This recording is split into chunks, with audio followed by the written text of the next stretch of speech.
procès de l'assassinat de Samuel Paty, des peines allant jusqu'à 16 ans de prison requises contre les 8 accusés. Oula, je savais même pas qu'il y en avait 8. Enfin, il y en a un qui a commis le méfait, et ensuite, je pensais qu'il avait un ou deux complices, enfin des personnes qui lui ont indiqué qui était Samuel Paty et qu'est-ce qu'il avait fait. Alors déjà, moi, ça me choque qu'il y ait le procès, parce qu'il me semble que Samuel Paty, ça doit faire au moins 2 ans. Attends, on va voir. Samuel Paty... Ah oui, ça fait 4 ans! Ça fait plus de 4 ans, mais qu'est-ce qu'ils foutent dans la justice? Qu'est-ce qu'ils foutent, sans déconner? Ça fait 4 ans. Les gens, on sait qui c'est. Celui qui a... je sais pas si je peux le dire sur YouTube. Celui qui a séparé la tête, pour moi, il devrait subir exactement le même châtiment. Moi, je suis pour la loi et pour une dent pour dent. Tu vois, ça me paraît être la base. En fait, tout pays sérieux applique la loi du talion, tout simplement. Donc, pour moi, il devrait avoir voilà, la même sanction que celle qu'il a infligée. Ça me semble être la base. Et toutes les personnes qui sont complices de ce crime devraient être enfermées à vie, en fait, tout simplement. Ça c'est mon avis, hein. C'est ce qui se passerait si on était dans une société qui fonctionne très bien. Mais ce n'est pas le cas. Le parquet national antiterroriste a notamment requis lundi des peines de... Attends, je suis encore choqué sans déconner. Ça fait 4 ans, mais qu'est-ce qu'ils foutent? Ça doit être à cause des avocats complices, là, sérieux, ça fait 4 ans. Il a été exécuté, parce que c'est ça pour moi, il a été exécuté, assassiné en 2020, ça fait plus de 4 ans. C'est les avocats complices qui font traîner la justice, entre deux grands guillemets. Le parquet national antiterroriste a notamment requis lundi des peines de 10 et 12 ans de réclusion, et moi je les trouve vachement laxistes. 10 et 12 ans, non, perpétuité sans déconner, de réclusion criminelle contre Brahim Chinina et Abdelhakim Sefrioui, accusés d'être à l'origine de la campagne de haine sur les réseaux sociaux contre Samuel Paty. Alors pour le coup, c'est pas les seuls qui font de la campagne de haine. Ce qu'il faut savoir, des peines allant de 18 mois avec sursis à 16 ans de prison ont été requises par le parquet national antiterroriste PNAT lundi 16 décembre contre les 8 accusés jugés au procès de l'assassinat de Samuel Paty. Le PNAT a requis une peine de 12 ans de réclusion criminelle contre le prédicateur islamiste Abdelhakim Sefrioui et 10 ans pour Brahim Chinina, père de la collégienne qui a menti en accusant faussement le professeur d'histoire-géographie. Et c'est pareil, pourquoi les gens mentent? Pourquoi les gens mentent? Je le voyais dans une vidéo précédente, là, c'était avec Seth Krohn, là, il me semble, qui mentait à propos de Marine Le Pen. Elle disait que c'était une fasciste. Enfin non, elle disait que factuellement ce n'est pas une fasciste, mais qu'il faut continuer de dire que c'est une fasciste. Dans quel but? Pourquoi mentir? Franchement, je me sentirais tellement mal à leur place de mentir sur des sujets comme ça. Je parle pas de ce qu'on peut appeler des petits mensonges, les mensonges blancs. Des mensonges, je sais pas moi. Par exemple, on te demande est-ce que ça va aujourd'hui? Tu réponds oui, parce que voilà, même si ça va pas, t'as pas envie d'élaborer sur les raisons pour lesquelles ça ne va pas dans ta vie actuellement. Donc tu réponds oui, t'as menti, mais c'est un petit mensonge, c'est un mensonge blanc. Là, c'est gravissime. La collégienne, elle a menti, et ça a potentiellement mené à son assassinat. Les 2 peines les plus lourdes, 14 et... Ça me dépasse. En vrai, les menteurs, ça me dépasse. Les 2 peines les plus lourdes, 14 et 16 ans de prison, ont été requises contre Naïm Boudaoud et Azim Epsirkanov. Donc on remarque quand même que les patronymes, franchement, je vais le dire, c'est pas des patronymes français. Ce sont des patronymes à connotation islamiste. Tout simplement. Donc on remarque qu'il y a quand même un certain problème. Tous les attentats, tous les assassinats, c'est vraiment pas des Français qui les causent. En grande majorité, ce sont des islamistes. Voilà, je le dis. 2 amis de l'assaillant, Abdoulak Anzorov, suivez notre direct. Parce que, en fait, moi j'avais rencontré un Turc qui parlait arabe. Il avait lu le Coran dans la version originale, écrit en arabe et tout. Et il m'avait dit qu'en fait, l'islam veut vraiment la domination mondiale, quoi. Et c'est pour ça, en fait, c'est incompatible avec la liberté actuelle de l'État français, avec notre liberté, notre mode de vie, etc. Notre laïcité, en fait, c'est juste incompatible. L'islam dans sa forme originale, c'est pas possible, en fait, tout simplement. Et ça, faut bien que les gens le comprennent, hein, voilà. Donc, je continue. Un verdict attendu dans les et je lui demandais à mon ami turc, est-ce que t'es sûr, etc. Et il était catégorique. Il disait que lui-même il détestait l'islam parce que en gros ils avaient envahi et conquis son pays et que avant eux ça se passait mieux quoi. Bon, je reprends. Un verdict attendu dans les prochains jours. La décision de la cour d'assises spéciale de Paris est attendue jeudi ou vendredi. Après les ça me choque parce que il leur faut 3 jours pour prendre une décision quoi. Est attendu jeudi ou vendredi après les plaidoiries de la défense et les derniers mots des accusés, Naïm Boudaoud et Azim Epsirkanov, renvoyés pour complicité d'assassinat terroriste, sont finalement jugés pour association de malfaiteurs terroristes. Un front presque uni parmi les accusés. Au cours du débat, un seul accusé a reconnu sa culpabilité. Bon bah voilà, envoyez-le. Tous les autres ont nié leur responsabilité dans l'attentat qui a ciblé l'enseignant d'histoire-géographie décédé le 16 octobre 2020 par Abdullah Anzorov.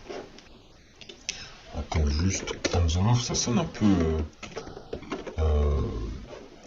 russe. Ouais voilà, il est né à Moscou. Les jeunes islamistes radicaux originaires voilà, de Tchétchénie. Tchétchénie, c'est un pays à majorité musulmane. Avant, c'était le Daghestan. A été tué dans la foulée par la police. Ah bah, enfin, les impôts servent à quelque chose, hein, j'ai envie de dire. Merci, messieurs les policiers. Des excuses présentées par... Ah oui, c'est lui qui avait commis l'acte, d'accord. Bon bah voilà, comme ça au moins, la justice a été expéditive. Je sais pas si vous connaissez le film Dredd. C'est avec l'acteur, c'est avec Karl Urban, celui qui joue dans Le Seigneur des Anneaux, là, le Cavalier du Roi. Et lui, dans ce film, du coup, Dredd, j'ai trouvé une image, il est à la fois juge, jury et bourreau. Donc en gros, il y a un gars qui fait un crime, bim, balle dans la tête. Voilà, c'est rapide, ça économise les frais d'avocat, ça évite que il y ait 4 ans de procès et que les mecs qui ont commis des méfaits soient toujours en liberté et puissent potentiellement commettre d'autres méfaits. Voilà, moi je suis pour une justice de ce style. Ensuite, on enchaîne un front, ça je l'avais lu. Donc voilà, les choses ont été bien faites pour lui. Des excuses présentées par la collégienne qui a menti. Bah oui, mais c'est trop tard en fait. Des fois les excuses ça suffit pas. Ça suffit pas. Des fois les excuses ça suffit pas. T'imagines si le H, hein, le petit caporal d'origine autrichienne qui a fait quelques salles entre 39 et 45, t'imagines si au lieu de ce S il avait simplement dit oh mais je suis désolé. Tu vois, genre, est-ce qu'on aurait fait ah ouais j'avoue non mais c'est pas si grave, allez. Non, on l'aurait quand même exécuté le gars, parce qu'il a fait des massacres, il a fait des guerres et tout, enfin, il méritait, tu vois. Elle, bon, elle mérite peut-être pas l'exécution, mais elle mérite au moins une grosse peine de prison, tu vois. 10 ans, ça me semble la base. Elle a 14 ans, voilà, elle va ressortir de prison, elle aura 24 ans, elle aura déjà passé quasiment la moitié de sa vie derrière les barreaux, ça l'aura fait réfléchir, tout simplement. Des excuses présentées, je reprends, des excuses présentées, aujourd'hui je suis chaud là, je suis sur les nerfs, des excuses présentées par la collégienne qui a menti. Cette adolescente avait raconté que le professeur d'histoire-géographie avait montré des caricatures de Mahomet jugées obscènes dans un cours auquel elle n'avait en réalité pas assisté. Mais moi je sais plus, moi il me semblait qu'il les avait montrées ces caricatures, mais s'il ne les a même pas montrées, alors là, il y a deux catégories. Soit elle a menti et en fait, il a rien, le professeur n'a pas du tout montré de caricature. Soit elle a menti à propos du fait qu'elle a assisté au cours, mais il a quand même montré des caricatures. Parce que si le professeur s'est fait exécuter alors qu'il n'avait même pas montré de caricature, là c'est vraiment... déjà de se faire... Enfin, et je dis exécuter, c'est plutôt assassiner. Si le professeur s'est fait assassiner alors qu'il a montré des caricatures, c'est déjà abusé. Mais si il avait même pas montré de caricature, c'est vraiment beaucoup trop abusé, tu vois. Genre, le gars est mort pour rien. Le gars, il est mort pour rien. Il s'est fait, voilà, enlever la tête pour, alors qu'il a rien fait, voilà, tout simplement. Je reprends. Cette adolescente avait raconté, oui, que le professeur d'histoire-géographie avait montré des caricatures de Mahomet. Je suis désolé, je me répète un petit peu, mais voilà. Gégé Hobson dans un cours auquel elle n'avait en réalité pas assisté. Condamnée à 18 mois de prison avec sursis. Attends, parce qu'il me semble aussi que la prison avec sursis, en gros, t'es pas vraiment en prison. Donc pour moi, ça compte pas. On va regarder là pour être sûr. Le sursis simple est une dispense d'exécuter... Comment ça? Le sursis simple est une dispense d'exécuter une peine de prison et ou d'amende prononcée à votre encontre. Il n'y a pas une définition. Attends. Par contre, le sursis simple peut s'appliquer à la totalité de la peine ou seulement à une partie de la peine. Dans ce dernier cas, on parle de sursis partiel. Donc pour moi, en fait, le sursis, c'est... Tu vas pas en prison. Sursis probatoire, fais-moi voir. Le sursis probatoire est une décision du tribunal qui vous autorise à ne pas exécuter la peine prononcée. Mais ça sert à quoi alors? Ça sert à quoi qu'il y ait une peine si c'est une peine de sursis, au final t'exécutes pas la peine, ça sert à rien. Ça sert à rien.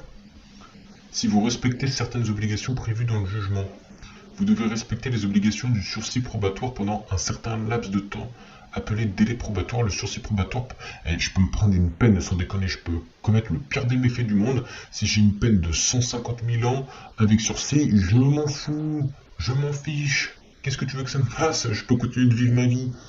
Ce n'est pas du tout dissuasif. Je reprends, vous devez respecter les obligations du sursis probatoire pendant un certain laps de temps appelé délai probatoire. Le sursis probatoire peut s'appliquer à la totalité de la peine ou seulement à une partie de la peine. Je reprends. À 18 mois de prison avec sursis pour dénonciation calomnieuse. Alors déjà, les dénonciations, ensuite il y a calomnie. Enfin bref, c'est vraiment dégueulasse. En décembre 2023, elle a présenté des excuses à la famille de Samuel Paty. De Samuel Paty. Ah, si j'étais à la place de sa famille, comment j'aurais l'estomac retourné à la vue de cette meuf lorsqu'elle est venue témoigner à la barre pour son père dans le box des accusés. De son côté, Brahim Chni a regretté infiniment d'avoir cru sa fille à 100%.